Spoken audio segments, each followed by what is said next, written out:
All right, so since it is 7:02 on March 27th, 2023, I will call to order this meeting of the Finance Committee and do a roll call for attendees. Kevin. Here. Paula. Here. Steve. Here. Trace. Here. Sandy. Here. Joe. Here. Parker. Bill. Here. Paul. Here. Cody. Here. And Zach. Here. Great, everybody's here. All right. We can get right into it. All right. So tonight you have on the agenda the school budget, and Dr. Bayetter is on.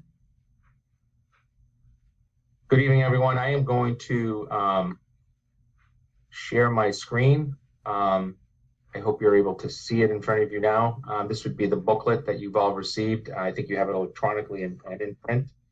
And I was going to go through the key points of it. So a couple of different things. Once again, I think a little bit of an explanation. Chapter 70 funding begins with the idea of the Student Opportunity Act. The Student Opportunity Act is just shy of $600 million in new funding to public education for the sole purposes of providing students more money because of special populations, with one being high needs, special education, ELL, or those are the three major. 119 districts out of the 319 districts of the Commonwealth, including Norton, are receiving what's called home harmless funds, or currently $30 per student. So we're getting a whopping $65,000.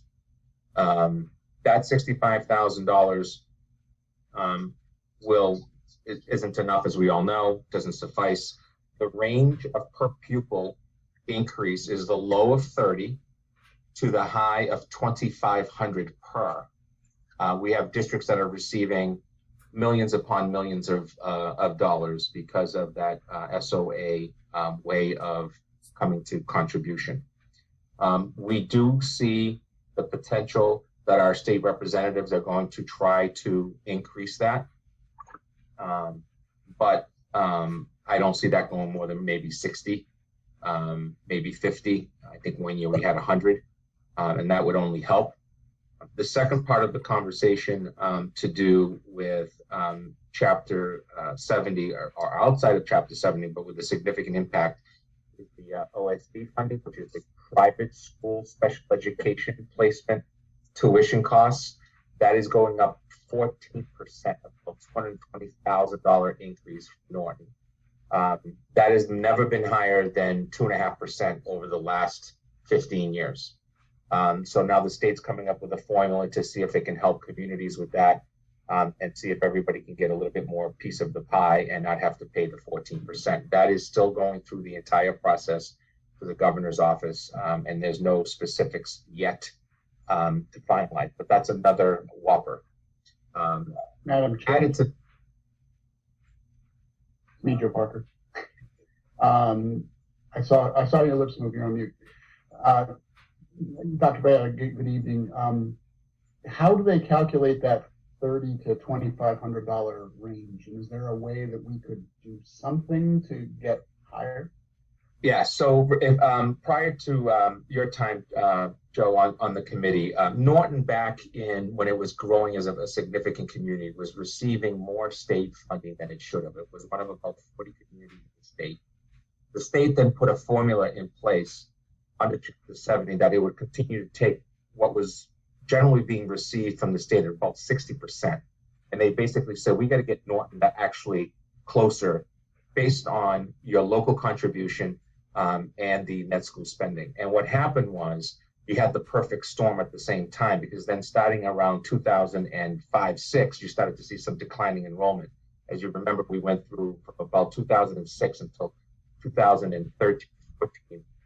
We lost in the vicinity of 700-800 students during that time period. So it became one, the district is considered an ability to pay district. What that means is that your per capita income is high, hate to say this out loud, your tax rate is not considered high, and you're not really overbuilding, if you will. Your growth is pretty stagnant as a community. And you'll see that with Foxborough, you'll see that with Mansfield, you'll see that with us in the area, and also North Attleboro. Then you go to Attleboro with the new formula, what you see is those populations of high needs. And I can actually, I'm just going to scroll to this, but I'm going to go right towards the end of the PowerPoint or of everything. And what you'll see on after the line item budget is you'll see this page, which is the Department of Elementary and Secondary Education, Chapter 70 FY24 summary. So this is how you get aid calculation. So you get the 13,029,200. You get the foundation budget at 21 million, the required at 20, the foundation, which is basically line items 2 to 3. Then it starts to break down everything. Then you see the minimum $30 per pupil increase right there. There are school districts that are receiving, like I said earlier, there's a chart that are receiving significantly more. Now, 24 student change, the negative 24 students down to 24 students isn't a big calculated factor for us in terms of our budget. It's that awful $65,000 number that doesn't make a whole lot of sense. On the next page, you'll actually see the breakdown for what's called the rates per pupil. So this is how the state calculates each student according to their grade level. So you have elementary, you have kindergarten full day, you have high school, you have vocational. We, believe it or not, we have some numbers in vocational now because of our business tech class at the high school. I think there's 33 students that are calculated there. Then you have the English language learner by grade level, and then you have the low income. And you'll see that on the low income number for us, you have, once you reach that group 9, 48 to 53, almost 54% high needs, that's when that SOA starts to really calculate in a positive. So an example for us is we're at group 6, we're at 30 to 35. By the way, that's about a 45% increase in the time that I've been in town in almost 10 years. And this is now calculated different, so it's hard to go back 10 years, but the fact is we're seeing more and more students. Once you start to get to that group 9, that group 10, and if you have stable enrollment, you're seeing millions of dollars.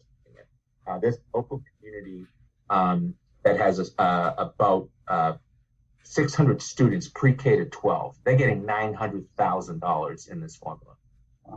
But so they're getting one of the highest increases. I think it's 29%, something in that ballpark. Don't quote me on that, but that's how this is now being calculated.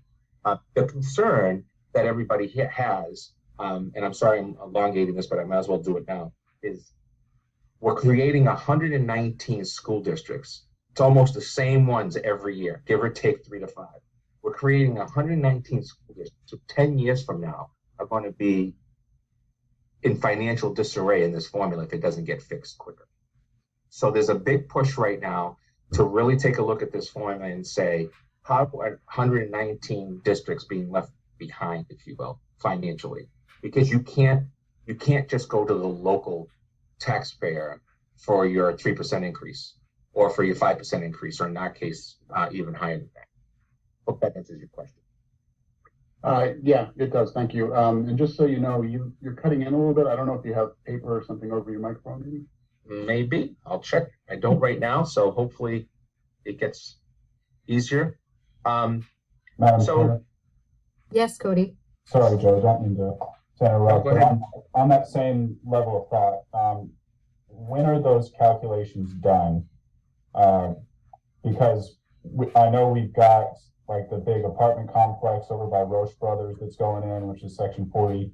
And that's definitely going to impact the calculations. And if we're at, if it throws us over that threshold, but it's already calculated, then we've got an influx of kids moving in that would otherwise qualify us for a higher than 30 per student.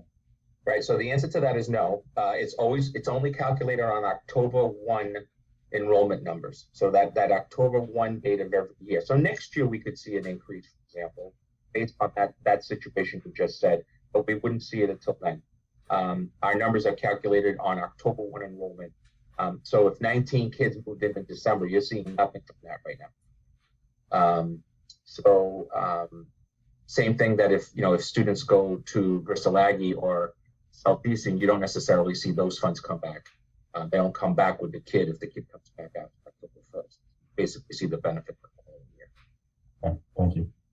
So this budget proposal has a level services budget in general education at the 4.6% positions that you see in front of you in the general cover letter that I forwarded.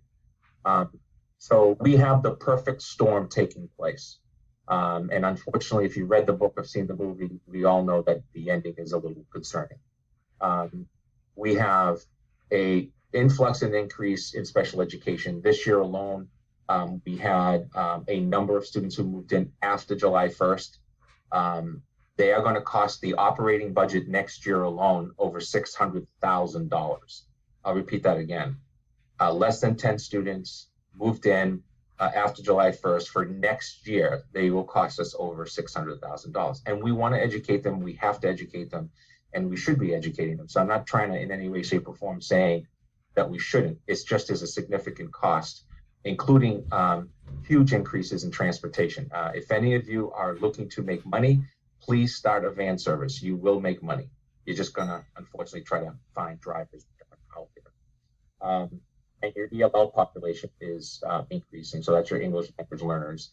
So the 0.6 takes people from their current part. That's actually have another person coming in. The special education teachers and special education paraprofessionals, these are movements of students going from one school to the other, and therefore we have to create the program, or the program has to be split because there are too many students per state regulation. So it's a 9.1, $3 million, over $3 million. We changed the budget. We kept the budget in general with the same presentation that we've done in the past. We have the mandated education as an increase of the budget of 4.12, the general education of 4.98, an overall of 9.10. You see the cost centers. The cost centers in special education are pretty significant, because what you're seeing there is the very numbers I just told you about. I've given you enrollment in the past. This is as of March 3rd. We have a little over 2,200 students between district and out of district, another 216 students, and the 46 READ students. Either the choice or the READ students are part of anything to do with our net school spending process. On the next one, for transparency, is the breakdown by current grade of school choice. The committee will be taking up school choice at its April meeting. It's my understanding there's going to be some debate about that going forward. Then I give you the breakdown of the special education enrollment. Right now in March, we're at 587. As you can see, the numbers fluctuate for a number of different reasons. IEP meetings are constantly taking place at every one of our schools, plus move-ins and move-outs. We also provide to all students, and 587 students that are being provided some type of service, TPT, inclusion, specialized reading, can be any of those. As you can see, there are some numbers here that are very interesting for the first time, and I'll take you to grade 5, grade 6, and grade 10. Those are numbers that are, and actually I would go to the first grade as well. Those are numbers that are higher than we normally see. There's a lot of situations on here with students learning coming out of COVID that are very concerning. Parents concerned. As you know, a parent has the right to request an IEP.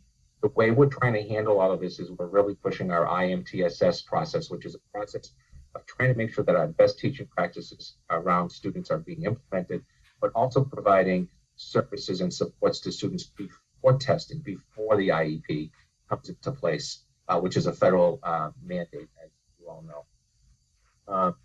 The New England School Development Council has done our projections every year since I've been here. This year's projection continues pretty much what I would call a stagnant enrollment. We're not losing the 60, 70, 80 bodies. It looks like on page, as you can see on page 3, it's in small in the middle. You can see that we're have come down from 2557 2498 when I got here, and right now we're handling right around 2271, and that number is going to fluctuate based on a couple of pages going forward, including this page, which shows you that when you look here at the school year 28-29, for example, the projected enrollment there right now is 2342, would be up another 70 kids or from where we are right now. So these are the projections without enrollment on K-12 here and pre-K-12 here. And again, this is based upon data that's further on in this report, which includes birth rates, kids leaving us, and so on. Again, you see here through 32-33, projected enrollment is pretty stable at that 2,200 number, somewhere in that ballpark. That does not include your school choice situation. You see it here in this. This is all data that we give them as part of our October. This report doesn't actually get done by this third-party company until we get back in December, sometimes January. And then here you get the birth rates, as you can see in the light blue, going up as an example, but yet enrollment somewhat flat. Again, that could be move out, that could be choice. And you'll see that here on conditional. Get your building permits issued. As of 2022, when we took this out, we had 12 single family that were recorded from town hall, 2 multi. Again, these numbers change because the contracts may have gone through, the building may have been done and may not have been done. You got to think about that as you look at it. We have 112 students that go to Career Tech. That would be both the Aggie and the Voc. We have 93 students, residents in non-public, independent, and parochial schools. That number is down by at least 150 to 175 students since my first year in Norton in 2013. Also up, though, is coming out of COVID, the homeschool numbers. We were right around that 22 to 25. As you can see, we're hovering right around that 50 number, 53. This number's actually come down a little bit just because of situations that I know have happened. Going out residents, charter schools, magnet schools, and choicing out is 110. So in 2013, 14, the number of students at one of our charter schools in the area was over 200 students from Norton. So you can see that that number has drastically come out in general. And then this number showed us 210. We're at 216 within school choice. And this just gives you the big picture from the New England states. Massachusetts has a declining enrollment projected between now or since 2020, I should say, to the fall of 2030. We're going to lose about just under 42,000 students in the Massachusetts area. And as you can see, there are not as many significant declines in Rhode Island, Vermont, although that's still pretty significant for small states. But this is happening all throughout New England. The population is not growing in New England according to the trends. The next one, again, a special ed report. I'm not going to get into this too much. This is a very interesting report. We've been doing this one since they started providing it, which I think was in 2016. But again, pre-K to 8 IEPs, you've got some numbers fluctuating there. If anything, the trend is up. We knew that, especially coming out of the COVID situation. Same thing with 9 to 12. We were coming down somewhat, and looks like we're flat a little bit, but it's still 100. 100, anything around 120 for a secondary is a good amount, and total IEPs slightly increasing. Total general, yeah. Joe, sorry, I tried to break in before, but I was on mute. So I just want to make sure I understand. So the couple of slides before you showed that Massachusetts was going to drop by some 4.5%, I think it said. Yeah, about 42,000 students roughly. But we're still expecting by, was it 2029 for our numbers to go up by a couple of hundred? No, our numbers will stay pretty flat over the next 10 years. Our numbers are going to be right around that 2,200 to 2,300 number. It could be 2,199 to 2,301, but it's going to be right in that 2,200 number right now. But in general, we're not seeing that loss of 4.5%. Correct, exactly. Okay. We're not. We have not been seeing that 4.5% now for a few years. We did see some when ones that some years that we were hovering at or above that number. But especially in that 2000, I think it was, I want to say 2010, 2007 to 10, we saw some pretty significant drops. Okay, thanks. Yep. So the next slide on this really starts to take a look at everything to do with the financials and special education. So total general education expenditures, including French benefits. So this is becomes a lot of the state audited information that can be put into this. You get estimates for this year only. Seems like it's going to be somewhat of a decline, but then total special education expenditures is only going to go up by, in excess of $2 million, which we have been talking about. And as a percentage of the total district expenditures, this is the scariest number for us because we consistently have been in that low 30s, which is always a little higher than most districts. So most districts are in that 27, 26, 29, maybe 30%. We're now looking at an estimate of 38% to 39% of our budget being under total expenditures under special education. Now, later on, there's some slides that show there's some benefits to that, and that is the amount of programs that we have in district have actually helped to bring a lot of costs down. Because we're not spending as much on those kids. Yes. Joe, it's Paul.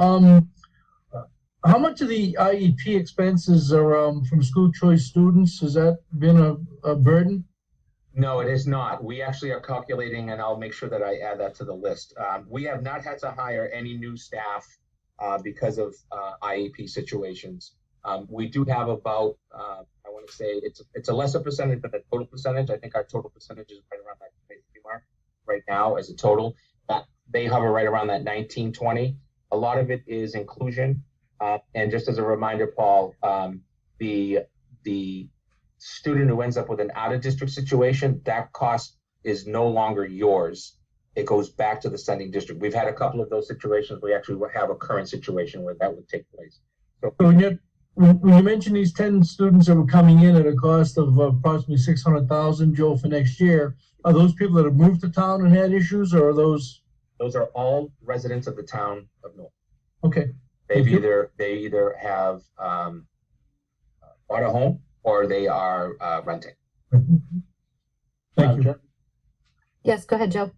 Sorry to bring you, Joe, but I'm just curious about these things. So with the increase in special education, is that all new students, or are there new programs that former students that didn't qualify for special education now qualify for? Yeah, so number one, yes, that target of qualifying it changes every day. And you can see that from that chart where 1 month we're at 579 and next month we're at 587, right? It's constantly changing. That's one. Two, students coming in, or the churn as we call it, students coming in or leaving is it's at least a monthly situation now, what's taking place.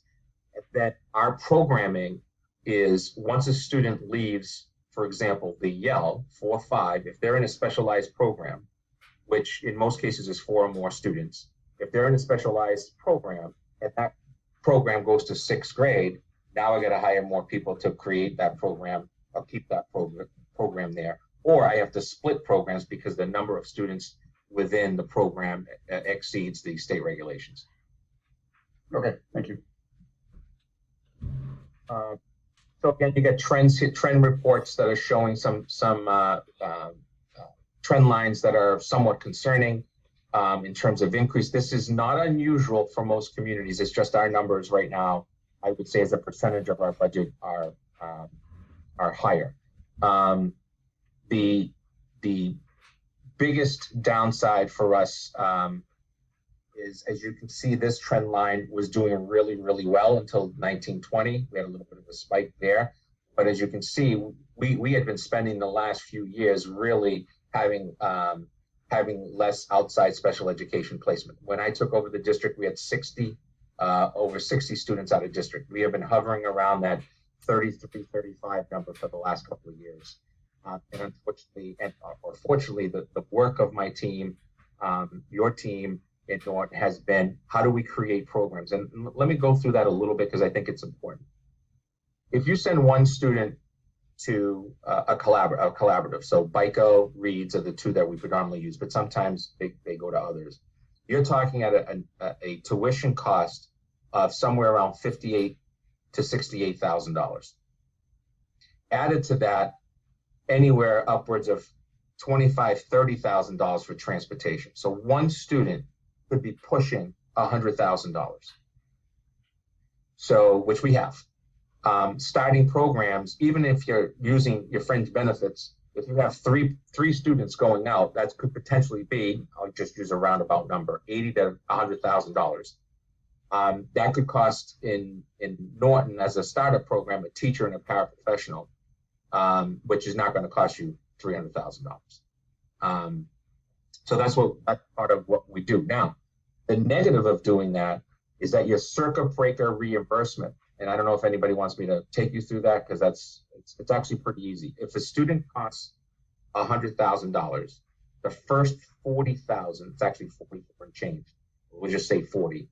The first 40 is ours. The remaining 60,000, the state has on certain years given us that money back for the following year at as high as 75%. Also as low as nothing, by the way, in my 15 years as a superintendent. So it's been pretty consistent at 70%. So that's that circuit breaker number that you see in our budgets that might be 900,000 or a million. The problem is that numbers come down because you don't get as much money on that 100,000 if you have the kids in district. Even though we still go through the formula, we might only be getting 1,500 back for a student because of the actual formula and how it works, because it costs less, not more, to send them out of district. And so as you look at all of this, we kind of try to do summary charts for you. You still have the line item budget, but we try to do some summary charts for the first time. Thank you to Christine Hatfield, our new business manager.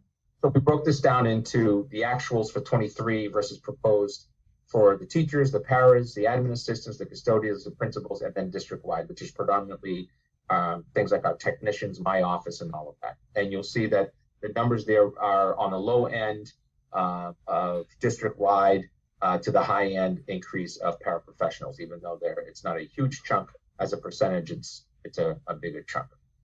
Also noted is 15.414 positions in the proposed budget are school choice grants and revolving, and for NTA, that would be educators, and paraeducators, we have 21.5 that are in the budget, and custodial is at 2.7.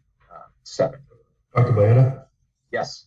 I'm not sure if it's broken down somewhere. Do you have the corresponding number of, broke down the salaries, but how many teachers are in the NTA?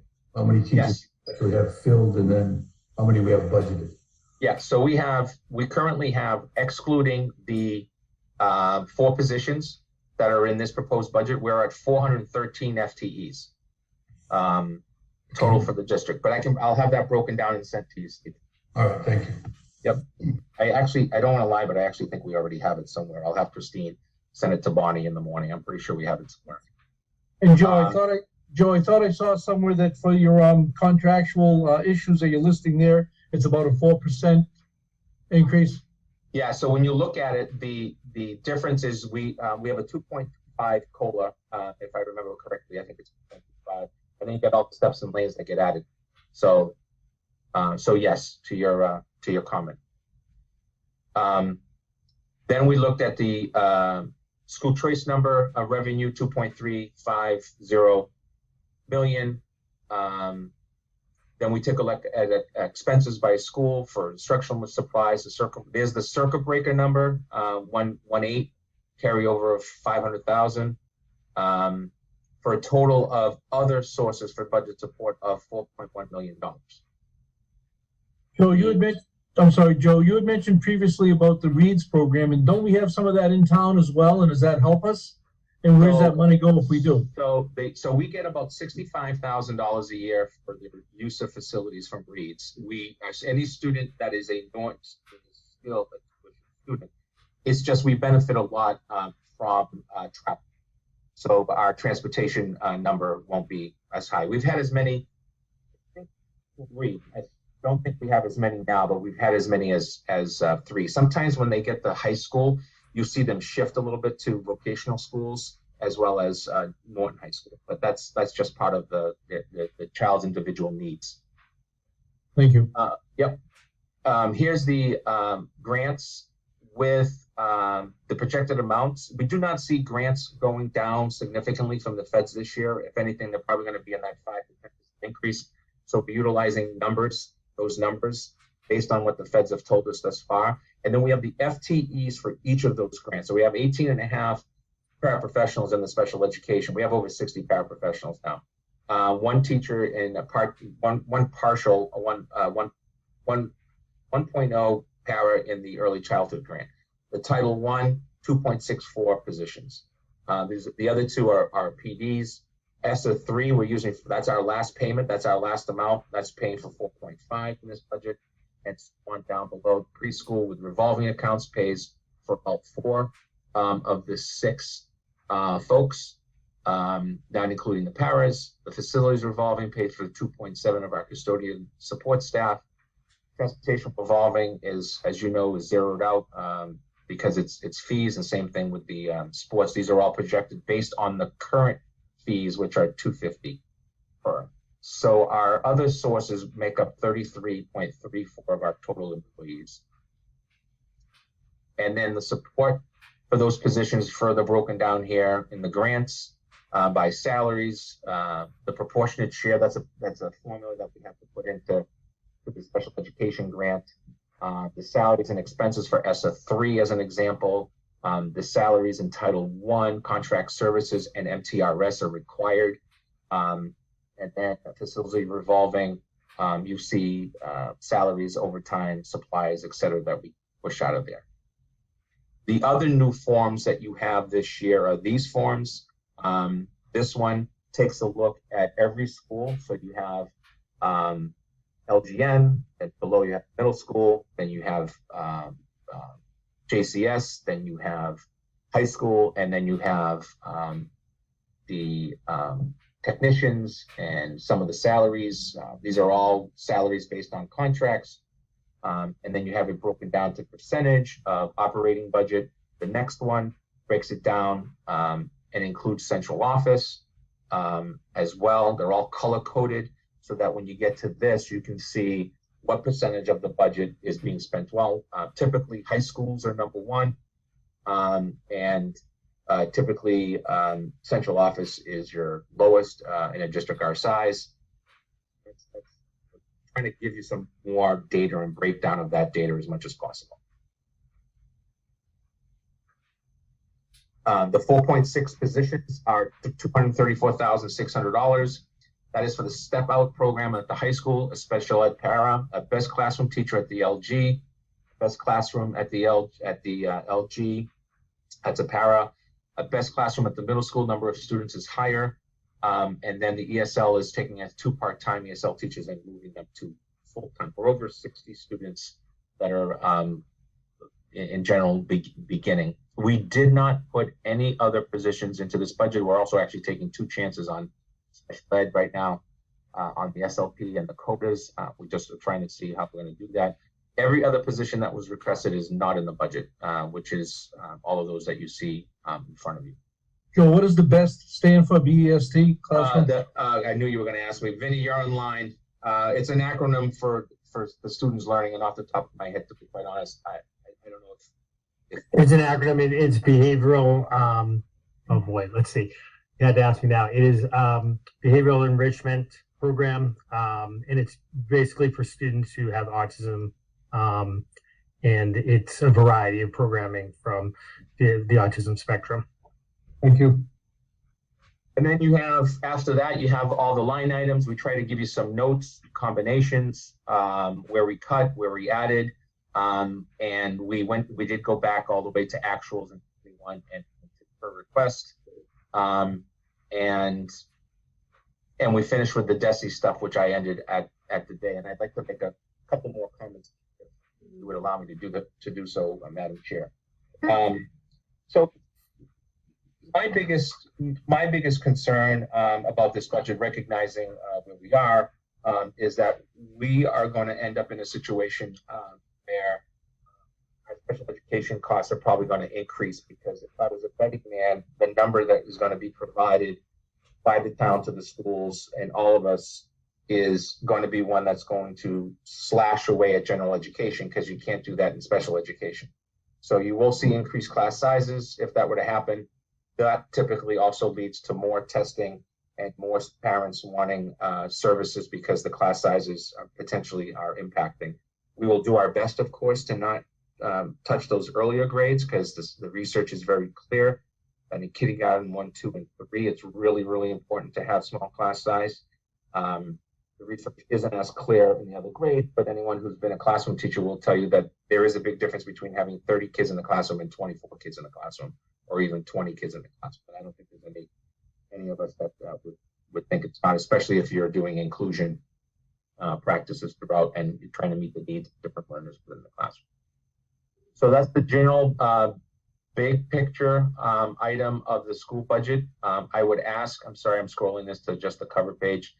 I would ask that, you know, in all my time here, I know that the community takes pride in its schools, tries to do what it can, really is a strong district that believes in tradition. You know, it's a district that really likes to grow, but at the same time, make sure that it's making its connections. I think my concern going forward is the excellence piece. How do we keep the excellence of the district and keep improving if the funds aren't there? And that's a discussion for much more important people than me, but it is a concern that we have on the school departments. Thank you, Joe. Any questions for Joe from the board? Madam Chair. Go ahead, Zach. Joe, can you elaborate on the school choice folks, school choice kids? They come in, how many of those are on some kind are special needs?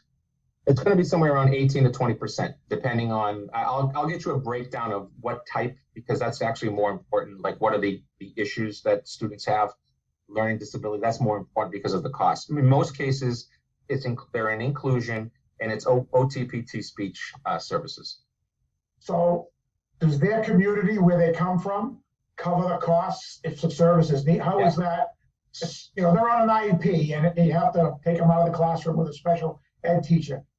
I know you're getting about $5,000 a piece for school choice, roughly.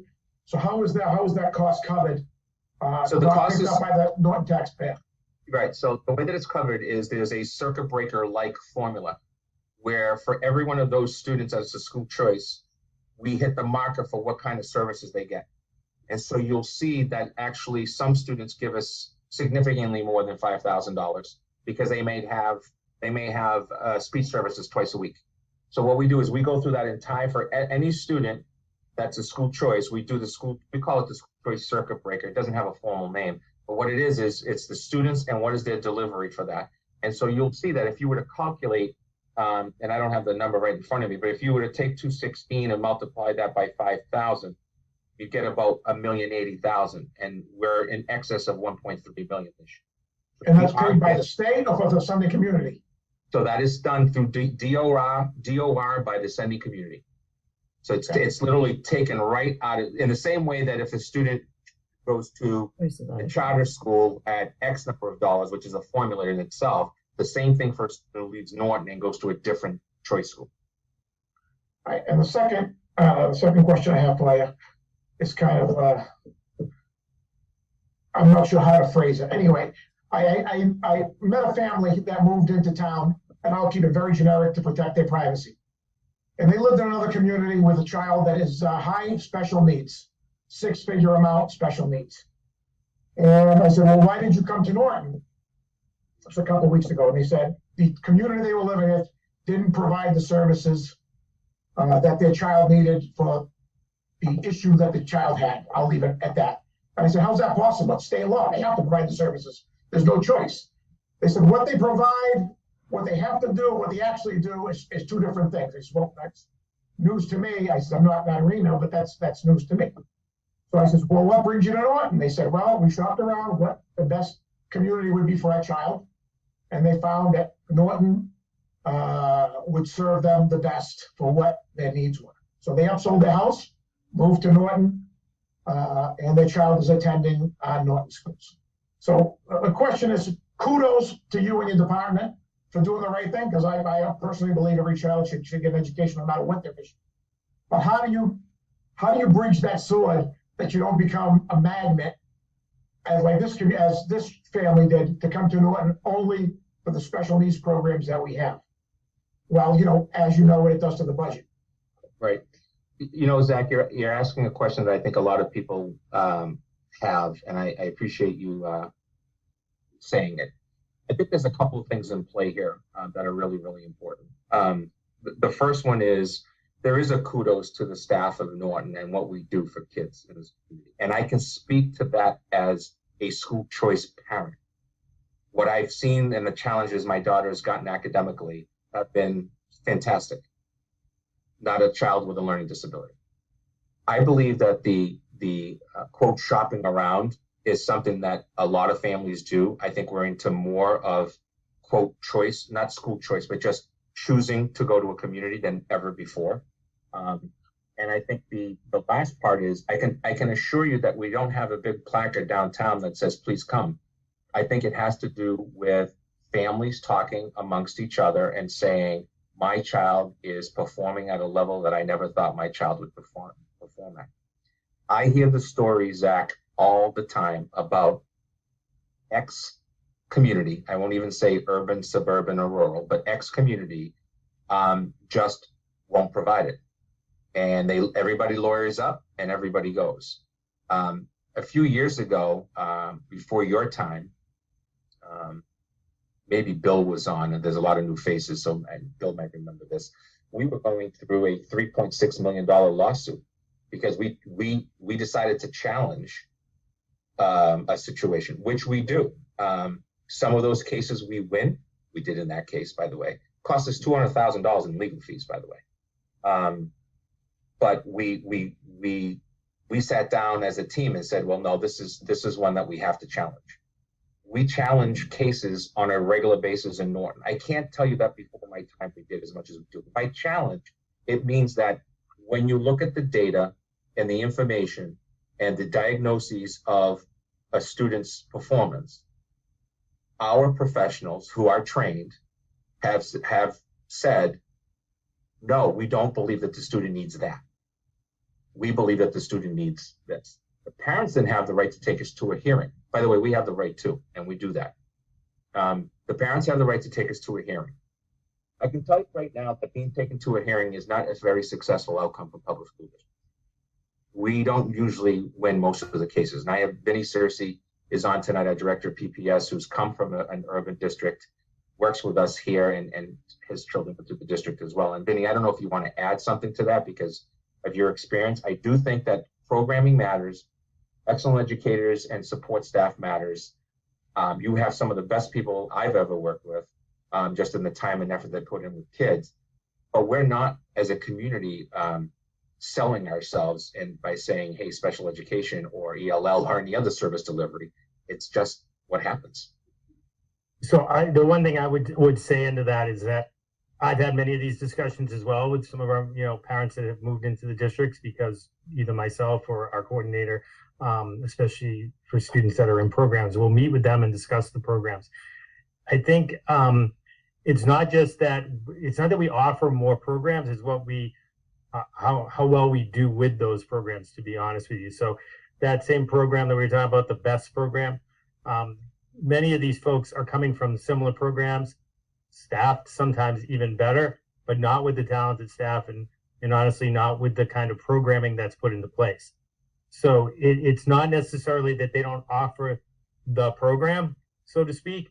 They just don't offer the quality. And by the quality, I really mean in many cases, it's the staff that is providing the services. So in that case, I don't know how we, I don't want my staff to do a poor job.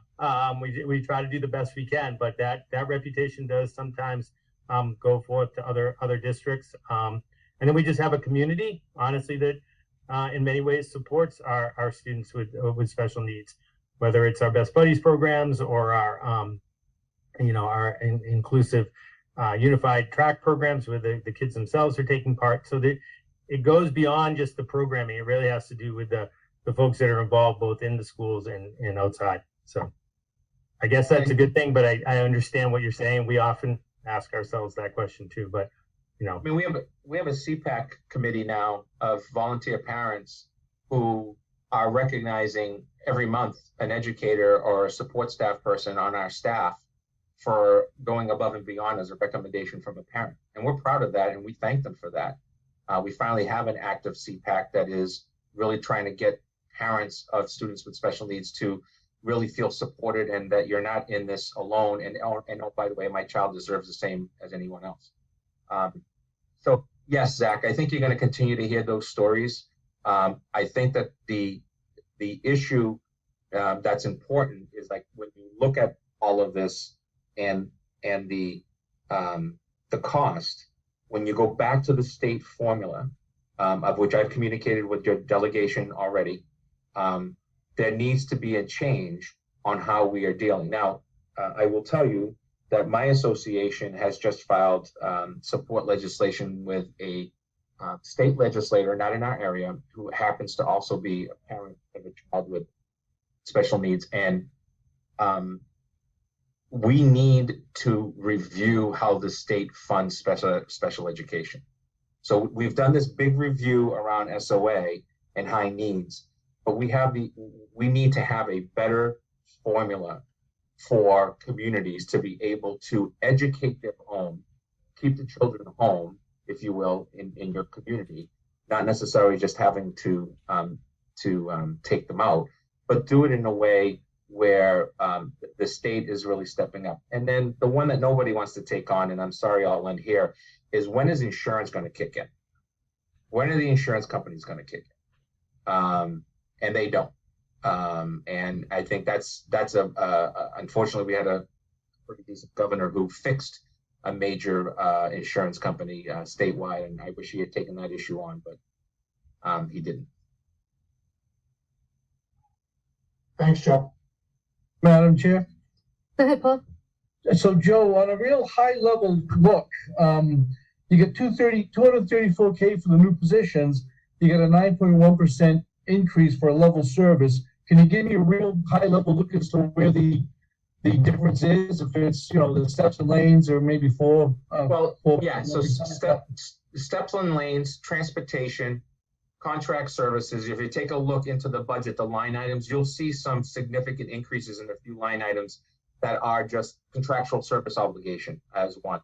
Two, staffing. Like again, we're not adding any staff except those that have been noted in the mandated services. So you can equate that to cost of living and steps and lanes within. So if we only have literally, Joe, 3% maybe overall in the whole budget to look at for the town, what's the takeaway in yours if we have to whittle? Well, I got to cut 6% somewhere, and the mandated budget's going to get zero of it. That's what's going to happen. I'll be looking at the general education budget first and foremost, and then we'll take a look at those line items that we'll risk. We'll probably have a sit down with Mike like I've done in the past around transportation and see if we can put something into the fall town meeting. But yeah, you're looking at, $2 million worth of cuts. And just trying to get a grasp on it, Joe, because I know there's such a disconnect, and right across the board. One of the things that we will do is, if in fact we end up in that row, which is looking more and more, your biggest piece of the pie, your 80% of your budget is personnel. So you'll be looking at that. You'll be looking at this number here. So you'll be looking at the 1,658,335 taking the biggest hit of that $2 million cut. And then if I can, I hate to call it this way, but the wink we'll look at transportation in the fall, and not have to cut as many staff. I do think, we just went through 2 months of not paying healthcare. We're in the second month of that, so that's going to be. I'm the biggest employer, so I do know that there's some savings comes there because I've my checks have been better for the last 2 months, which is great. And I'm, and that's good. And maybe there's some funding there that could offset some of these discussions. What's interesting about this budget, Paul, to your comment as well, is that, we've come in at 9%, 10%, 11% with all these new positions and everything else. But what's happening now is, as you may remember from your days of doing the budget, our staffing is getting highly educated and more years of service. And that's what happens. Eventually you get to the point where you, in particular right now, try to find a young person who wants to be a high school math teacher or a high school science teacher or a specialized program special ed teacher. I'm not hiring anybody at $49,000, $50,000. I mean, this past year we were stealing to get licensed staff from local districts in the same way they did to us, by the way. But none of those positions were, oh, there goes a 90 or there goes an 87. Let me pick up a 50. Right now I save 30. No, I'd lose an 87 and the best I could find was a 90. So now I'm finding $2,000, especially in those specialized areas. Yeah, no, I appreciate the comments, Joe, just because it seems like a daunting task in front of everyone. It is. We'll have some fun, I guess. Madam Chair? The high school math teacher has something to say. Yes. Go ahead, Sandy. Yeah, I had a few questions, Joe.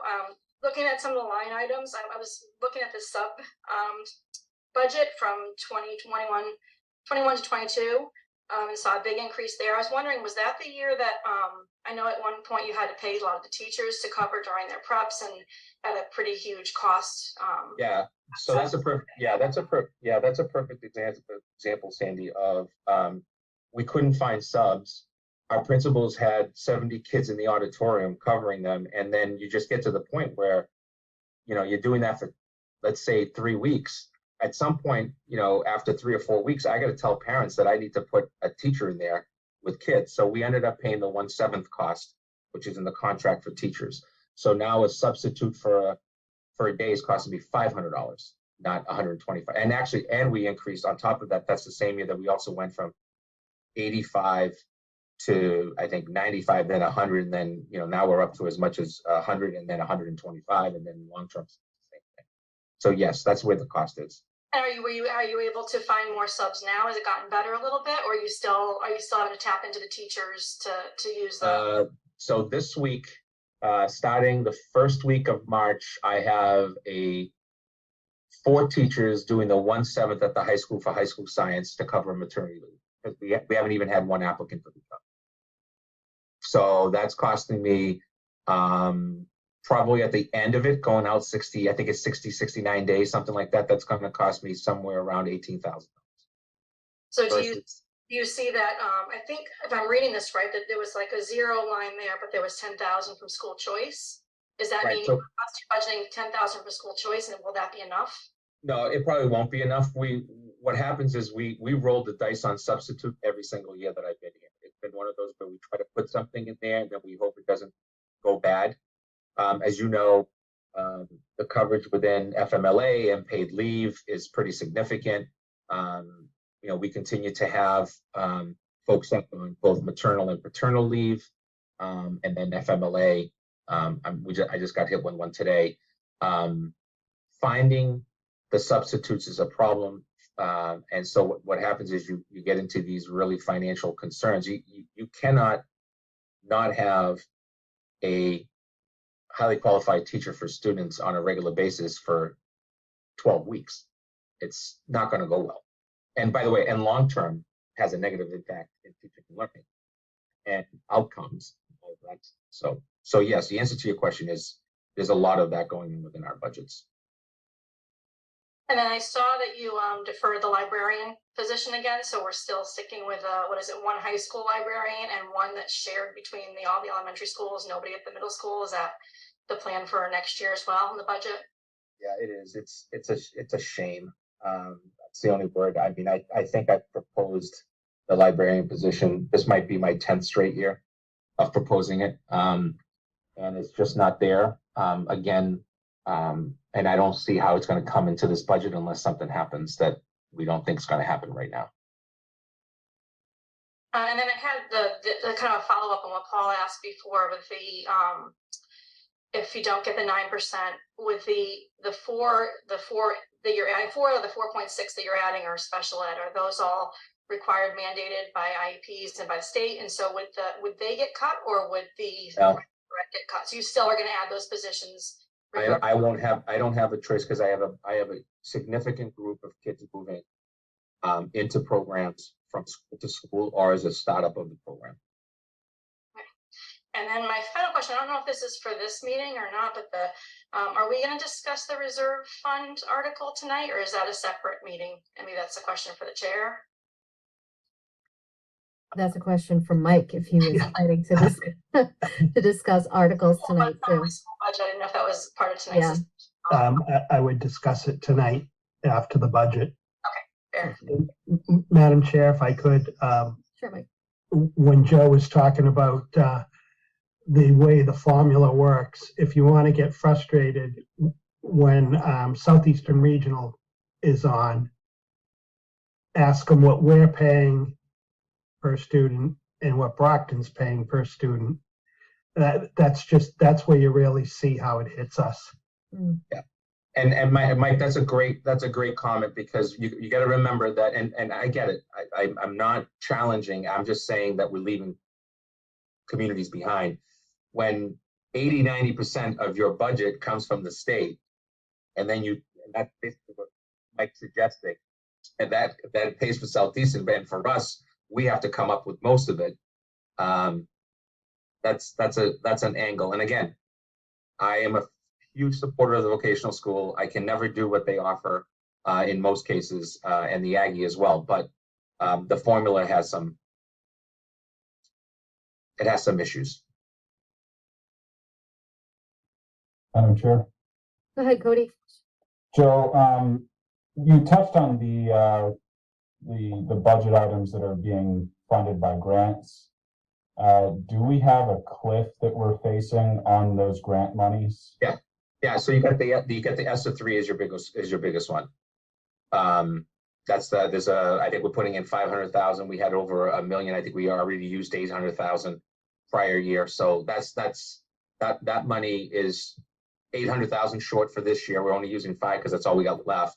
So therefore, as I think was noted last year by one of our colleagues from FinCom, it basically has created $1.3 million going into the future of not having that. So we're trying to backfill where we can. Remember that those funds were mandated to be utilized for restarting the school year to support kids that were falling behind. That's what we've done. But those are positions that may have to be discussed going forward.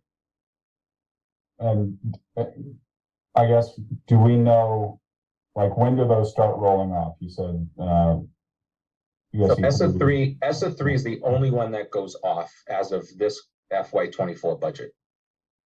So if we're looking ahead, because right now, fiscal year 24, we're $3 million in the hole based on what we're requesting. But as those grants start coming off, I mean, the $3 million we're in the hole now that we got to figure out. It's not like we're going to be less than $3 million in the hole next year, and then we're facing additional grants expiring. Do you anticipate that there's new grants that are going to be coming up that we can apply for?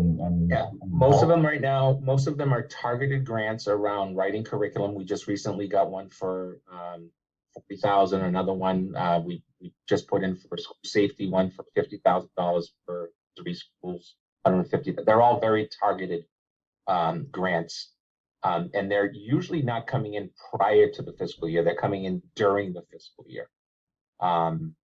So we've gotten more grants, but they're all targeted grants that rewrite your ELA curriculum, redo your math curriculum, that type of stuff.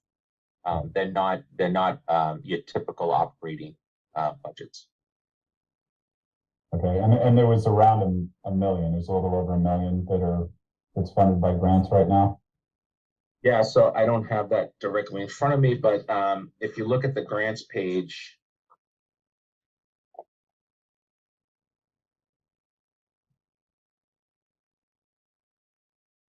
you see that the grants are 707 for special ed, 1,033 early childhood.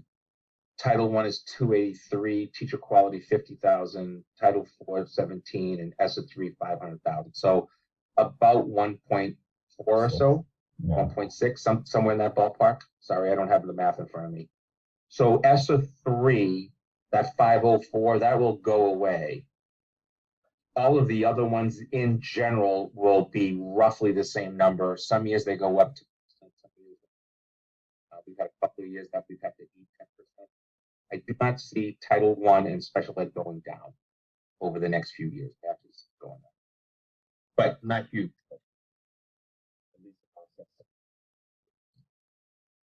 Thank you.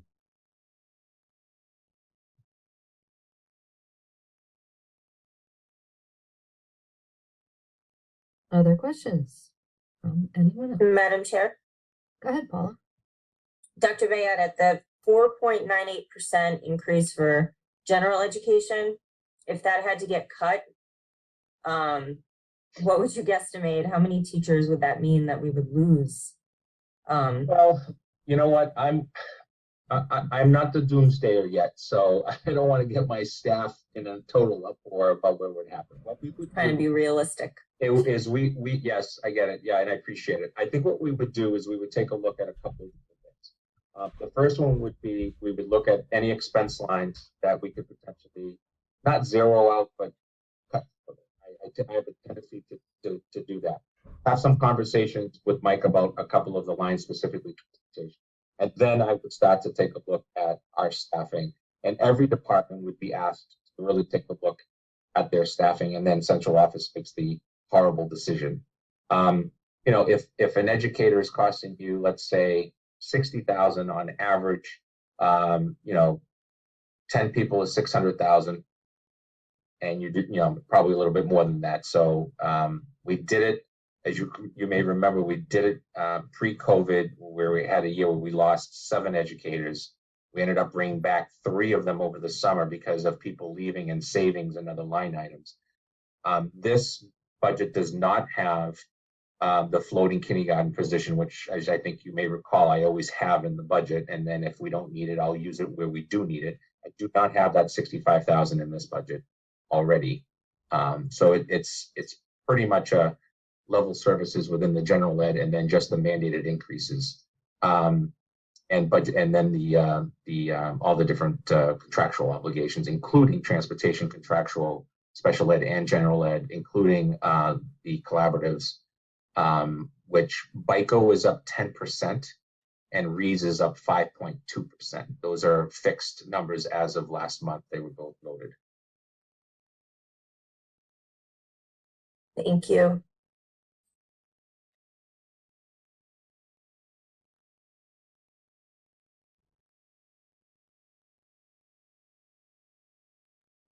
Madam Chair, Go ahead, Zach. Joe, what do you currently have for announced retirements that you know of? I currently have 2. I do not see any major retirements in terms of a block of people for about a good 5 to 7 years at Norton. It's just we're going through that time period where, you know, I think some of our veterans are only been with us for, like, you know, 25 years or 26 years or something like that. So we're going to go through a little bubble of not seeing a lot of that. Are you having any issues retaining with retentions, seeing everybody and their brothers hiring teachers these days? Yeah, I think the war of that will take place in the months of July and August. I think it's going to be horrible. If I had to project, it's going to be something worse around. Now, the positive of that is the negative, which is we're not the only district that's going to be needing teachers, but we're also not the only district that will be potentially laying off personnel. So it is what it is. I think the problem is the specialized areas are going to be the biggest concern, and then having to increase salary because it's the candidate of choice. We had 3 candidates that came to work us for this year who took pay cuts. Their salary scales where they were was higher than ours, but they wanted to work in Norton, it was closer for them, or they actually lived in town. And one final question, Joe, if you were, looking at like a 5-year plan, what would you, if, I know it's very difficult to gauge, you don't know how many special needs kids are coming and going. Right. I mean, what should this committee plan for? 5%, 6%, 3%? What do you Yeah, think, so- Yeah, Zach, it's a great question, and I think you're going to probably know what I'm going to say. We're trying to play catch up with almost a decade of an average of 1%. I've been very lucky as your superintendent to get more than that in the time that I've been here. I've had years at 4.25, 4.375 when you count the supplemental in the fall. And I'm thankful for that because it's gotten us over the hump, if you will, of things. It's not the librarian type of position, but it hasn't caused us a lot of angst. Our biggest situation right now is your cost center increases in special education are going to be double digits over the next 5 years. I would budget for 10% in that line item every year. And then your general education is potentially right now starting any programs that make us more competitive at the high school. So we have a manufacturing, advanced manufacturing program that we want to start at the high school based on statistics and labor and all of that and interest of kids. We got a $20,000 innovation grant that doesn't even pay for the staffing. So if we want to get more competitive, if we want to establish more Chapter 70 programs so that our students consider that they can do engineering at Norton High, they don't necessarily have to go to another school to do that, then those cost centers are going to have to be higher as well. I don't anticipate the contractual, even, contracts are contracts. It is what it is. But I think that the last year of this 3 years is the biggest year. It's 2.75. So that'll be the last year of this 3-year contract across the board. We have finally provided our paraprofessionals what could be considered a living wage or something that's closer. We're not paying $15, $16 an hour so that you can be beat up, scratched, and kicked. We're actually giving folks a competitive, and we want to keep those paras. I mean, trying to find a para is not easy at all. And so I think the school committee finally decided that was a cost center area. Our paraprofessionals needed to be more competitive. That $15, $16 an hour starting is absurd for a position that is really hands-on with kids. I think that we've made our salaries for our staff, our teachers more competitive. It's still below for the area, but it's more competitive. We've done the same thing with our custodians, administrators. I mean, that's been the idea, is in order to keep people. Like I said earlier, this past year, I was losing somebody at 85,000, but the only people that were out there is somebody that could steal from somewhere else at 90,000, which is actually true. That actually happened numerous times. I don't have, you're not hiring a lot of people at step one anymore. You're not doing step one like I did, bachelor step one or master step one. You're hiring in that 7, 8, 9, 10, and even 15 range. Because there's just no one going in. I was just at UMass Boston the other day. I've gone in the past to speak to folks there as just a guest speaker to talk to kids about coming into education, and I can remember the space that they gave us being packed with 150, 200 kids interested in education. I don't think we had 50 the other day. So I know we didn't have 50 the other day.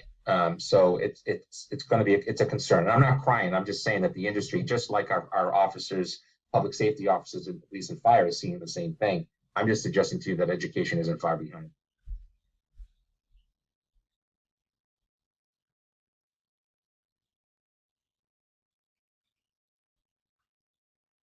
Madam Chair.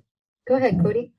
Dr. Bennett, so obviously, I guess the first things that are going to be cut are going to be what I guess would be considered optional things, extracurriculars, stuff like that. So, I mean, would you anticipate that we're going to see increases in fees for anyone and everyone that's doing anything that's optional, and outside of the regular school hours? Right. So the great question. So the process for us will be to take as many different options to the school committee for the school committee to decide what are the priorities to cut first and then second and deeper. I do think those are conversations that are going to have to take place, even though we've spent X number of years trying to go in the other direction.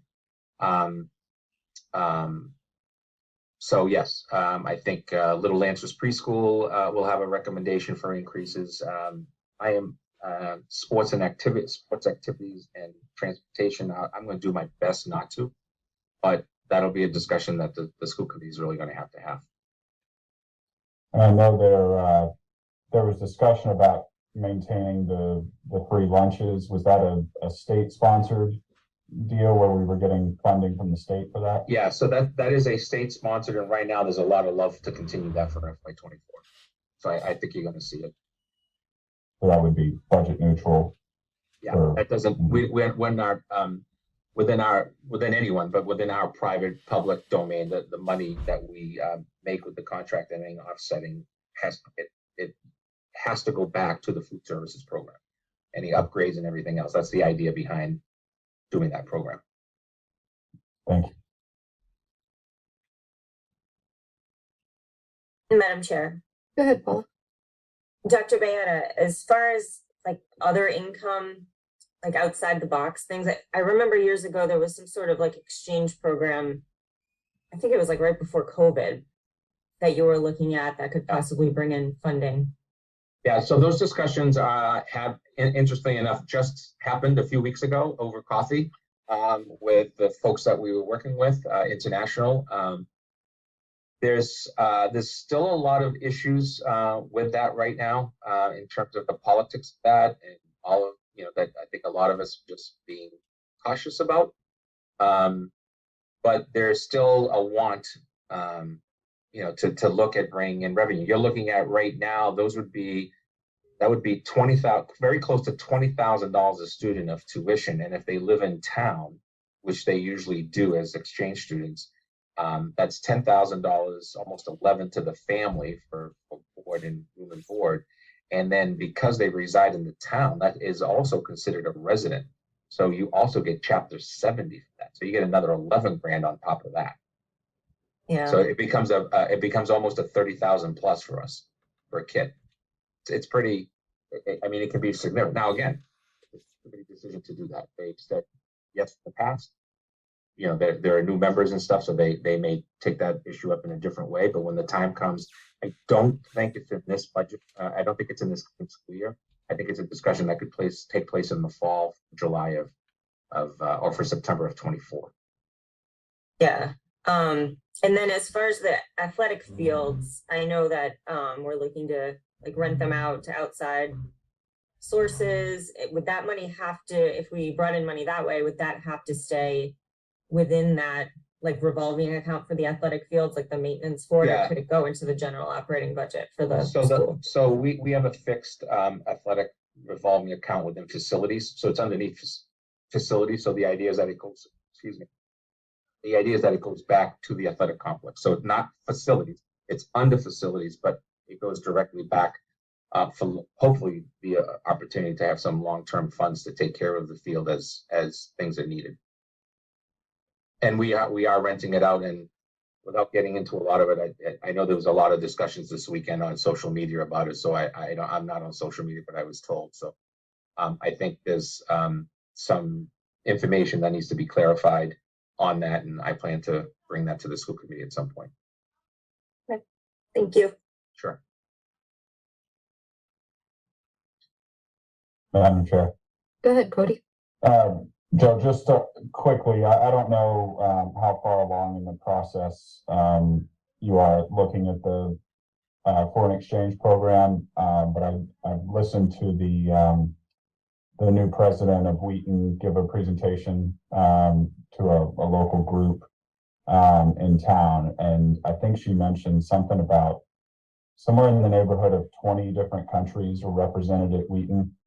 And I don't know if there's a crossover like collaboration with them to find candidates of people that are already like students at Wheaton that might have family of that age for. Yeah, so I have not had that discussion with the new principal, with Mikhail, but I did have it with Dennis Hanna when he was here. We had some discussions around how could a senior student come to Norton High School and then apply to be a Wheaton student. Because one of the things that happens with exchange students is that there's a very high turnover where people are wanting to come from, Portugal. I'll use my background. And then they find themselves in Wheaton saying, I'm not as connected, or I'm missing out, or whatever. So the idea was, if they had a local family, because as you know, with exchanges, families really become sometimes long-term friends forever. And I know a local gentleman who, I won't use his name, but I know a local gentleman who actually took in Wheaton kids and Wheaton students during the Thanksgiving holidays, and has done that a number of times as a way, because they can't travel back to China or back to Spain or whatever it is, because of cost of whatever was happening in the world. So yeah, we've had those discussions. There's such a disconnect between K-12 and higher ed. It's a disaster how much of a disconnect there is. But we've been pulling along. Wheaton has been very kind to take a look at offering our students summer classes at no cost this coming summer. So we're waiting on that information.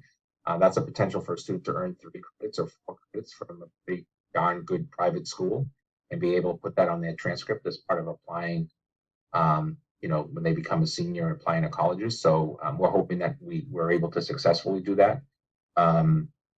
So yes, we definitely are having a lot of those types of discussions.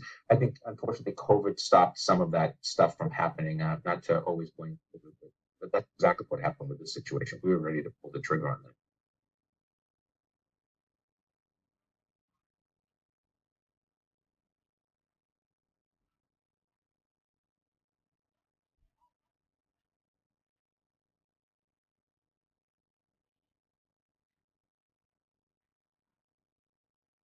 Any other questions about the school budget?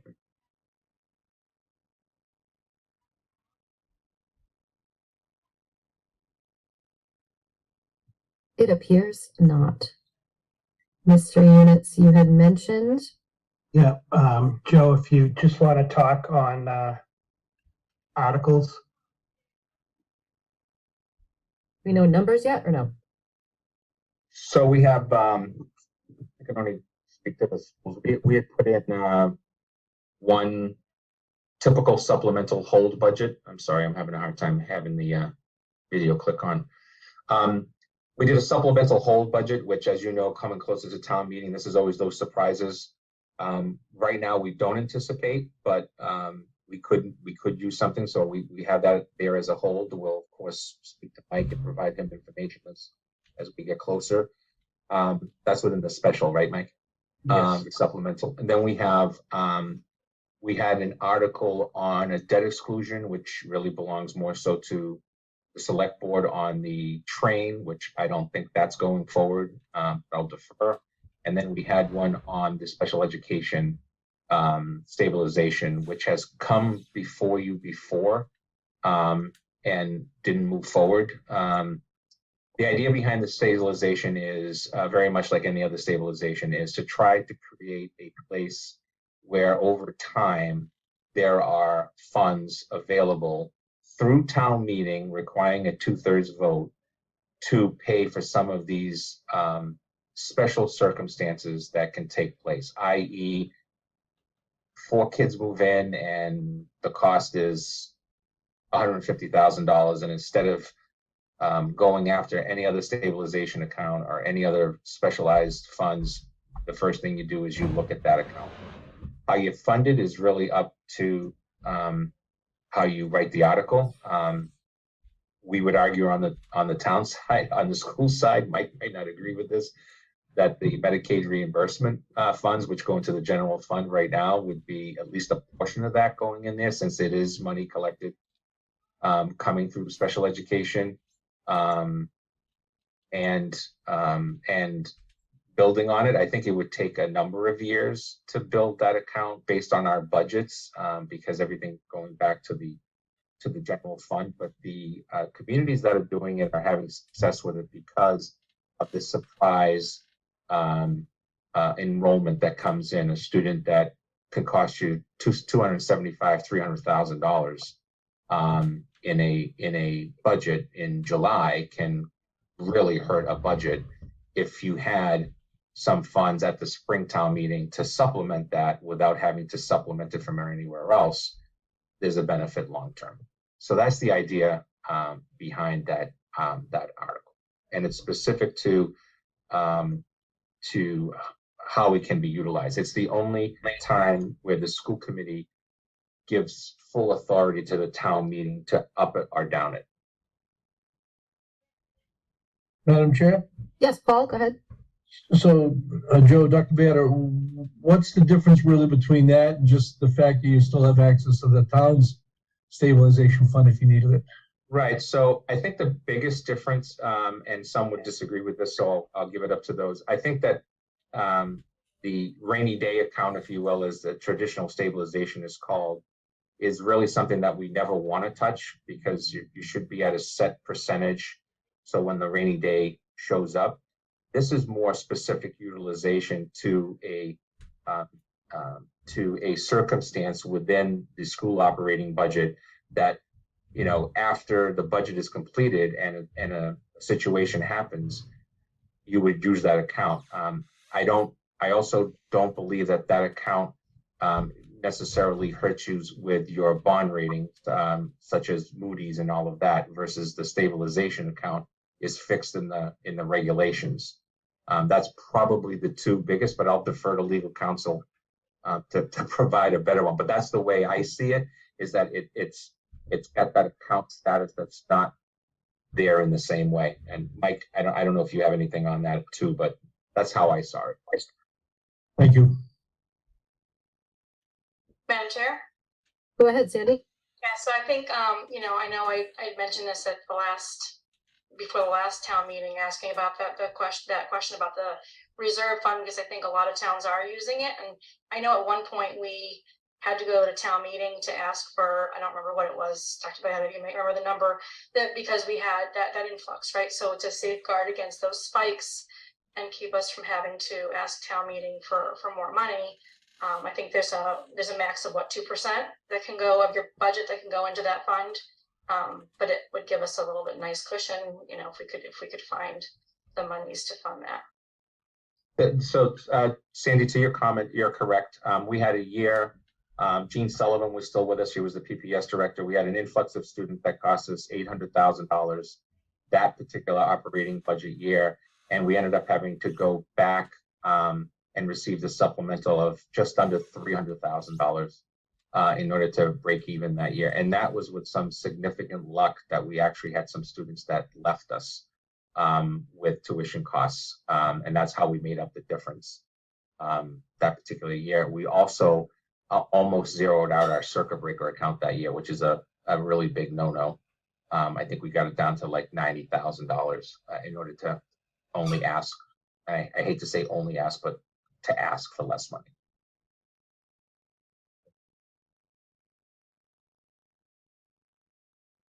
Madam Chair. Go ahead, Cody. Dr. Bowdy, I mean, you've touched on this before. I know it was discussed last year. I feel like it's a good idea. Do you have any sense of the number of towns or school districts that do something similar, what size they are and how Norton would compare to them? I don't, but I can easily go on my listserv tomorrow and ask a question of my colleagues and probably get you some raw data. I will tell you that there's more and more communities that are doing it. There has been a tendency for, I hate to say this, but some of our more affluent communities have definitely gotten into it. I know at least one of those communities has 7 digits in that stabilization account already. And they have a local formula that they've used as well. I think the biggest issue here as a discussion is I don't want to be seen as your superintendent, I'm trying to take money from the general fund for the purposes that other people can't get at other departments. I'm simply saying that what I'm seeing in this industry right now is that the movement that we talked about earlier, that Zach's questions and others that have asked me, is happening more and more. And with some of those cases, the cost is pretty significant. And I can't try to budget for those because the cost is so sways a budget one way or the other. Madam Chair, Go ahead, Zach. I guess my feelings on this are probably a little different.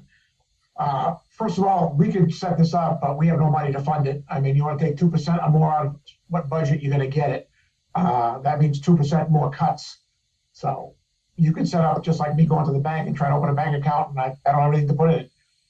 I would always be in favor of increasing our stabilization fund. I think right now we have a roughly $75 million budget. Is that where we are, Mike? Roughly.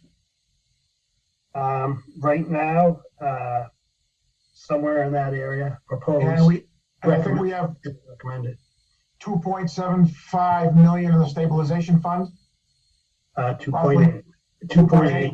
And we should have 5%, which is about 375. So we're not even fully funding our regular stabilization fund. And I would argue that, we've had, years where the fire department has, had 5 guys out on injury and they've run $1 million in overtime. Do we have a stabilization fund for that? I'm for increasing funding for the stabilization fund, which the school department and every department have access to. Right now, we haven't been able to do it. So, I mean, we can set up an account when we have no money. I mean, it's just shuffling the deck. It's like saying I got $1,000, I'm going to put in 5 accounts. The school department has access to the town stabilization fund. It shows any other department. The same 3/4 vote we're talking about. So setting up another account, just to set up another account, I just think it's pointless. That's just one person's view. Madam Chair. Go ahead, Cody. Just responding, and I completely understand where you're coming from, Zach. I think the point that I see to doing it is not having to pull from the stabilization fund for the town, which could negatively impact the financial rating of the town. So it's a stabilization of the stabilization fund, and that's the way I see it. I understand your point that we'd have to find a way to fund it, and considering we're already underfunding all the schools and the town in general, there's going to be some tough conversations down the road as to how we're going to either come up with money that we need or make some serious cuts across the board. So, Madam Chair. Go ahead, Mike. And I don't think it makes a difference what you call the stabilization fund. It's still a reserve fund.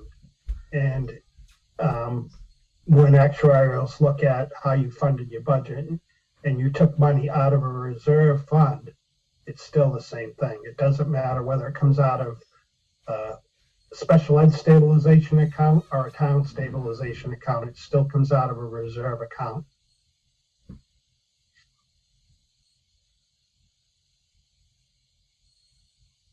Madam Chair.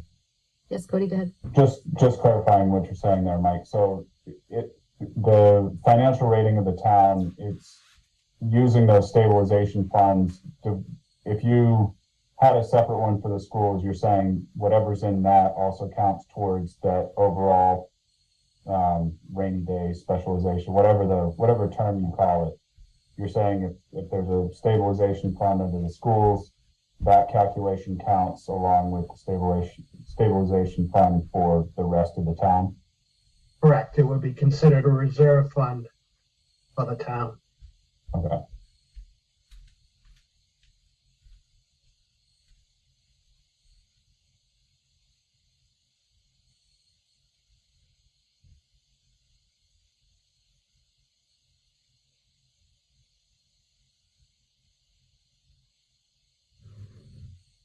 Any other questions or comments about Article X, whatever number this shall be? For you, Madam Chair, I will inform the school committee of some of the thoughts that just brought up that may factually change their decision to not move this article so that we're not, or not. I'll just bring it back to them and say these are some of the discussions that took place. Some of my colleagues from the school committee are on, but others aren't. So we'll Sure. do it as an action item. Sounds good.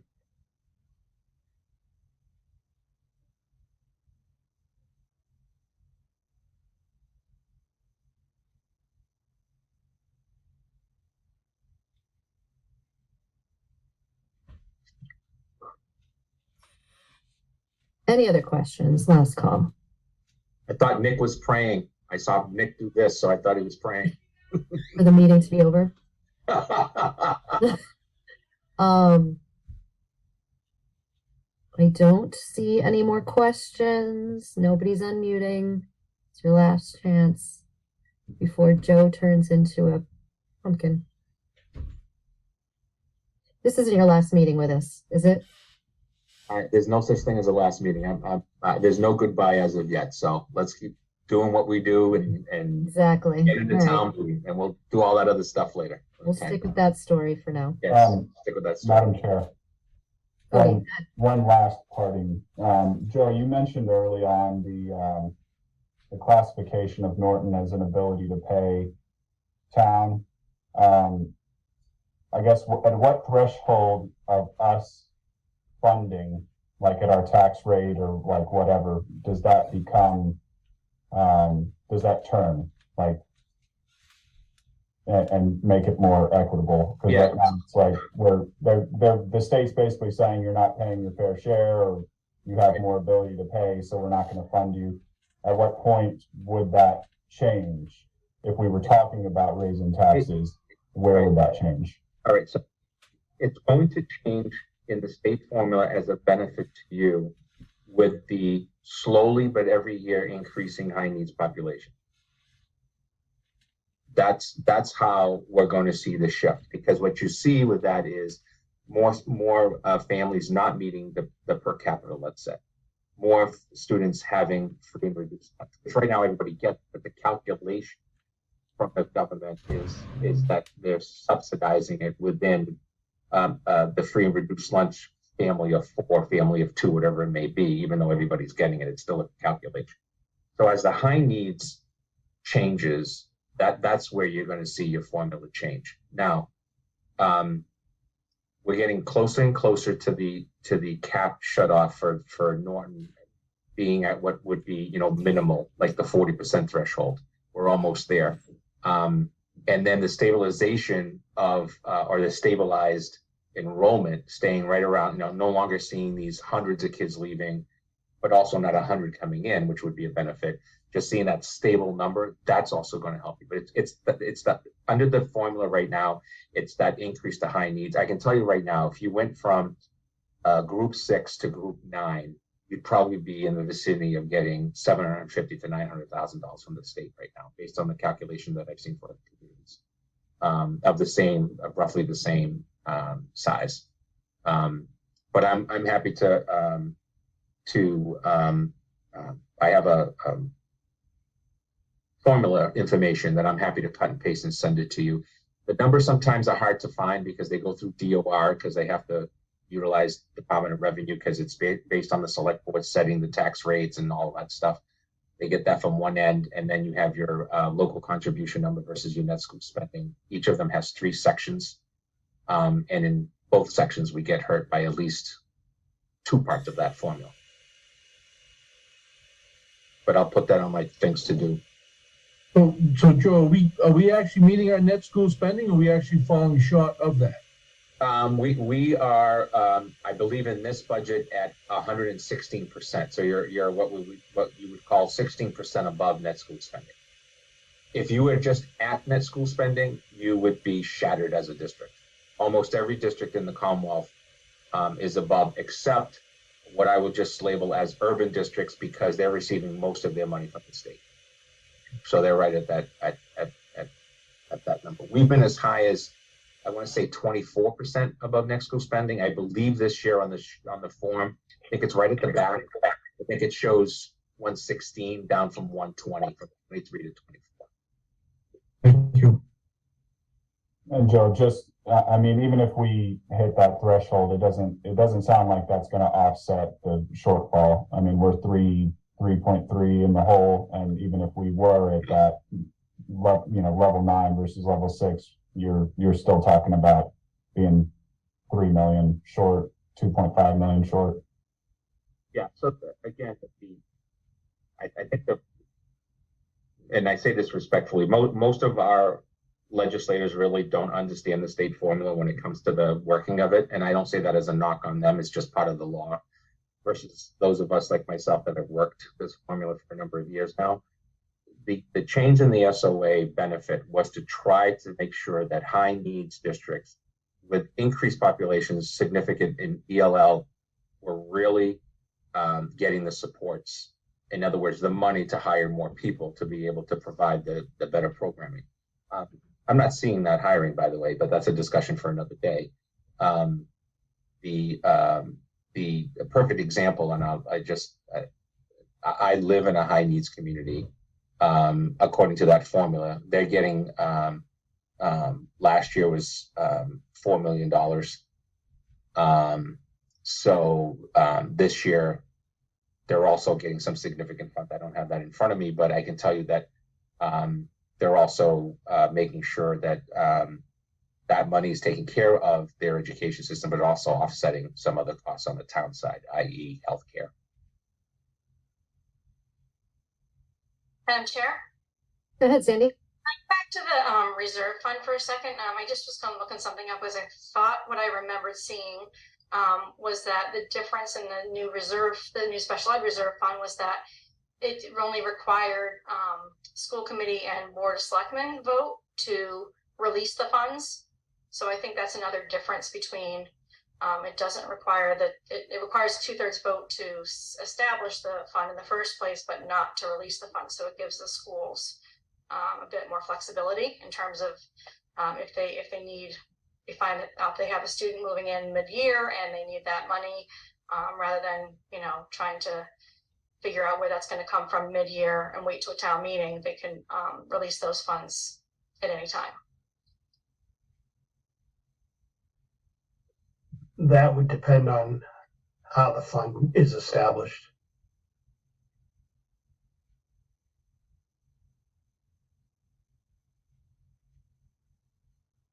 Madam Chair? Go ahead, Zach.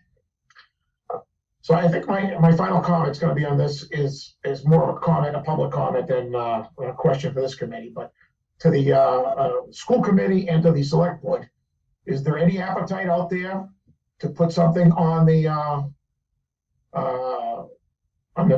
town meeting to address some of these funding issues, like an override? I mean, that's up to the elected officials, but I will just put that out there publicly.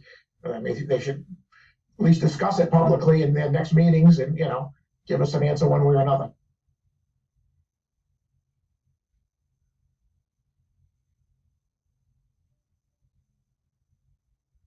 I can't speak for this committee on that, but if the select board or the committee wants to have that discussion, I'm happy to inform my subcommittee of it.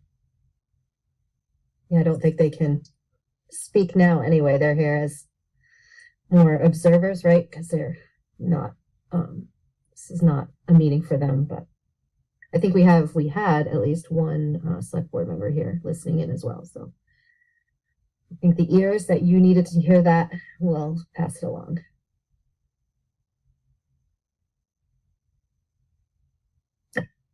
And Peter is here to also pass that along. Thank goodness. Thanks, Peter.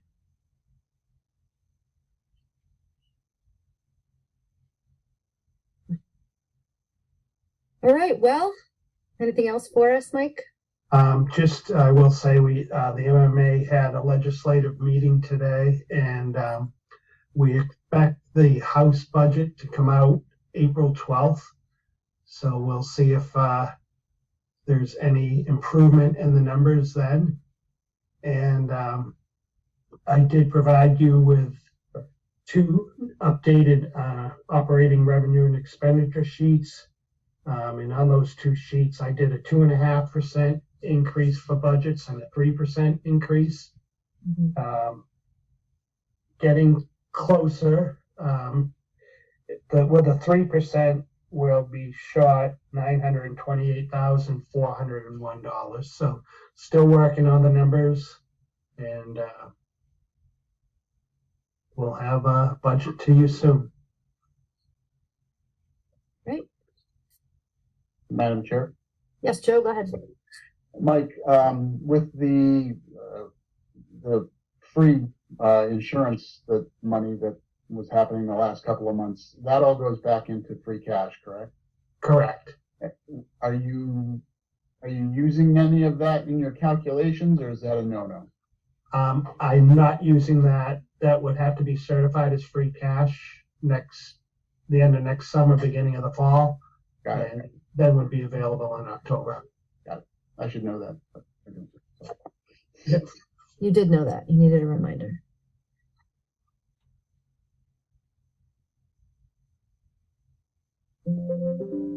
It appears as though we have reached the end. Oh, thanks, Kevin. We have reached the end of our agenda. Unless anyone has anything else to bring to the board, I will say, before I let someone else chime in with anything they have to say, that I did not send any minutes to you all, but I will send some either tonight or tomorrow for review next week.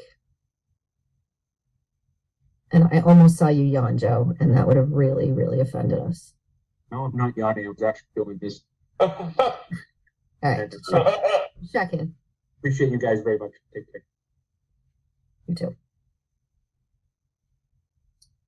Thank you to the rest of y'all from the schools, I should say. All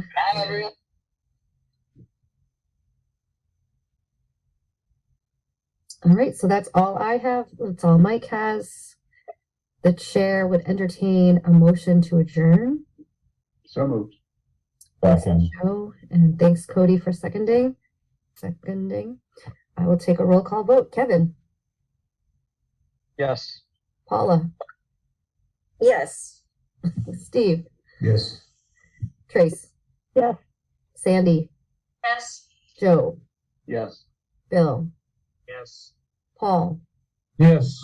Cody, Yes. Zach, Yes. and I too am a yes. Our next meeting is next Monday, April 3rd, I believe. April 3rd. Thanks, Peter. See you all then. Good night, everybody. Good night.